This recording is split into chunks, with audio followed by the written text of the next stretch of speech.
Asla kendimi güvende hissetmiyorum. Sadece ben değil, benim dışında kadınlar, çocuklar, büyükler, gençler hiç fark etmeksizin kimse kendi güvende hissetmiyor. Ve bu sadece Van'da için geçerli. Diğer şehirlerde de durmadan kadın cinayetlerini görüyoruz. Buna rağmen Rojin Kabayiş'in cinayetinin üstüne örttüler. Bunun Van'da olması bizi daha da tedirgin ediyor. Yani hiç kendimizi güvende hissetmiyoruz. Bunun üzerine bir şeyler yapılması gerektiğini düşünüyorum ve yapılması gerekiliyor. Bu yüzden dediğim gibi bir şeyler yapılması gerekiyor ve kimse kendini güvende hissetmiyor. Ben değil, benim dışında bütün kadınlar da buna artık bir ses çıkarmalı. Artık hani bir müdahale falan etsinler. Kimse kendini güvende hissetmiyor. Dışarıda gezemiyoruz. Bu konuda biz ailenin yanındayız. Sadece o ailenin değil, kızlarını kaybeden, çocuklarını kaybeden bütün ailelerin yanındayız. Lütfen artık bir şey yapsınlar. Kimse bir daha çocuğunu kaybetmesin. Rojin Kabayış cinayetinin en kısa zamanda intihar mı, cinayet mi olduğu şekilde kesin olarak çözümlenmesini, çözüme kavuşturulmasını istiyoruz. Kadınların artık öldürülmemesini istiyoruz. Ve bu faili meçhul cinayetlerin de eğer cinayetse son bulmasını istiyoruz. Yani Rojin Kabayış cinayeti de soru işareti bir ölüm. Yani cinayet mi olduğu, intihar mı olduğu tam belli değil.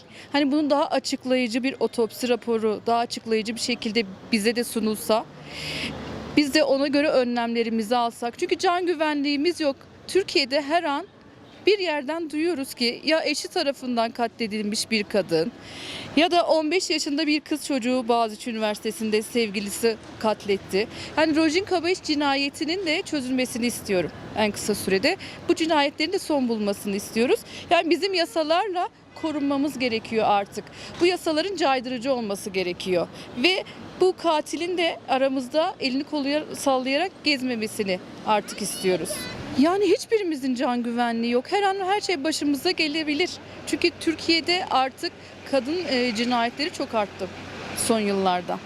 Bunu da dediğim gibi caydırıcı yasalarla hani bu iyi hal indiriminin kalkması gerekiyor.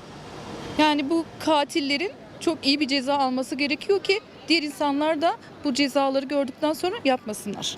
Yani bir takım elbise giyindi diye bir kişinin mahkemece cezasının indirilmemesi lazım. Yani can güvenliğimiz yok. Bir Vanlı olarak, onun dışında bir kadın olarak, hani Türkiye'de yaşadığım bir kadın olarak gerçekten çok üzülüyorum bu duruma. Rojin Kabayış için ayrıca üzüldüm çünkü empati kuruyorum. O babanın, o ailenin yerine geçiyorum. Çok zor ve adalet arıyorlar, ses veriyorlar, adalet arıyorlar. Çığlık çığlıyorlar ama kimse hani bu sesi duymuyor. Ben empati kurunca çok zor. Yani bir ölüm var, bir kayıp var. Bir kadın olarak bu duruma çok üzülüyorum. Keşke açığa çıksa, keşke gerçekten üzerinde durulabilse, bir şeyler yapılsa. Bilemiyorum yani, üzücü bir durum. Gerçekten çok üzücü bir durum. Kadın olarak çok üzülüyorum. Gencecik bir, yani daha eğitimin başında, yolun başında, bir sürü hayalleri olan, nasıl oldu, bir anda ne oldu bilmiyorum. Yani empatisi bile çok güç. Yani Van geleli, Van'ı geçtim, Türkiye sürekli kadın ve çocuk üzerine bu şekilde ben yolda yürüyorum. Sürekli yani sokakta tenha yerlerden geçince arkama bakıyorum. İster istemez bir korku var üzerimizde. Keşke yani bunun üzerinde durulsa, gerçek anlamda bir şeyler yapılsa ama sürekli yeni bir ölüm, sürekli yeni bir şey.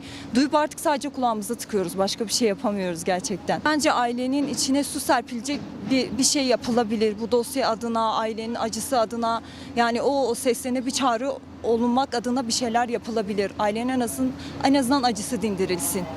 Bu açıdan bir şey yapılabilir, yani gerekli yerler, gerekli merciler üzerine düşen görevi yaparsa, özenle durursa üzerinde, aile en azından bir nebze de olsun acısından su serpmiş olabilir. Keşke çocuklar ölmese, keşke kadınlar ölmese ama maalesef bu şekilde halimiz. Yani kadına yönelik yapılan şeyler yanlıştır bence. Yani kadına büyük bir şiddet uygulanıyor. Rojin Kabayış da her genç gibi bir okumak için gitmiştir bir şehre. Tabii öğrenci haklarından dolayı da böyle etkileşim oluyor. Kadınlara yapılan zulümler ortada göz önünde gözüküyor. Yapılan şiddetler. Rojin Kabayış'ın ölümü de yani bildiğiniz göre bir cinayet işlenmiştir. Bu cinayetin sebebi de bellidir yani. Yani bu davanın sonuçlanmasını istiyoruz hepimiz beraber. Kendi memleketimiz adına yapılan büyük bir ayıptır. Bir an önce her şey yani hak hukuka göre yapılsın. Neyse yani kimsenin arkası tutulmasın. Çünkü böyle devam ettikçe kadın ölümleri de genç ölümleri her türlü ölümler artacaktır. Bunun önüne geçilmezse yani biz bile kendimiz erkek olmamıza rağmen biz bile kendimizden korkuyoruz bazen bu şekilde. Yani bir an önce davanın çözülmesi, herkesin hak ve hukuka göre yargılanmasını istiyoruz. Davanın da bir an önce çözülmesini istiyoruz. Yani biz halk olarak da tedirginiz. Tedirgin olduk. Sonuçta bizim de kız kardeşlerimiz var. Yani bir kadın sahile gidip tek başına artık gezemiyorsa demek sorun çok büyük. Bunun önüne geçilebilir. Şöyle ki öyle ıssız yerlere kameralar konulabilir güvenlik açısından. Yani Rojin Kabayiş'in katillerinin bulunmamasının sebebi sadece yetersiz kameraların olması. Böyle düşünüyorum. Yani kameraların olmaması, güvenlik. Mesela o sahilde niye güvenlik yok? Üniversiteye yakın olan yerde güvenlik sadece yurdun çıkışında var. Yani biraz daha uzağa konulabilir. Mesela o nöbet kulelerinde güvenlik kamerası olabilir. Sahili boydan boya net görüntüleyecek kameraların konulması lazım bu saatten sonra. Yani üzgünüm şahsen.